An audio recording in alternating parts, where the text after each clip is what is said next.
توره شویم ده وی دا انار چې سړی خوري وی په دې کې یو دانه د جنت دا وی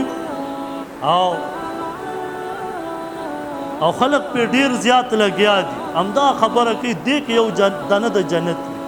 یاد ساته اصل کې دا روایت چې چا ذکر کړی دی دا غنوم دی محمد ابن الولید دا ډیر کمزور راوی دی د دروغ ډیر وی او د دروغ روایات به جوړول دا دروغ دی اس حقیقت د دې نشتا چې دې کې یو دانه د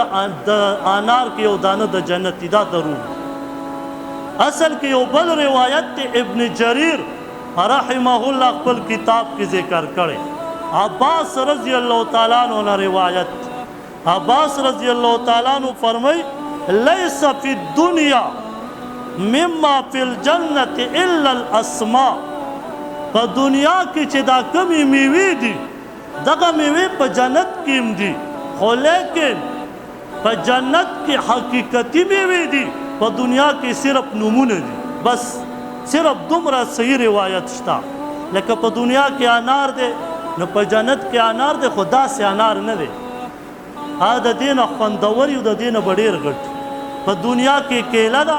همدغه کیله به په جنت کې وي خو صرف نوم یې د کیلې دی په دنیا کې د دې کیلې نه هغه به 100 کروڑ خاو چندو ښکلي مزیدار دی دغسې سیب والا نو صحیح مسله تاسو وپېژانده چې دا دروغ دی چې په انار کې یو دانه د جنت وي په دې صحیح روایت نشته دا یو روایت دی دام دروغ دی خلکو د ځان نه جوړ کړي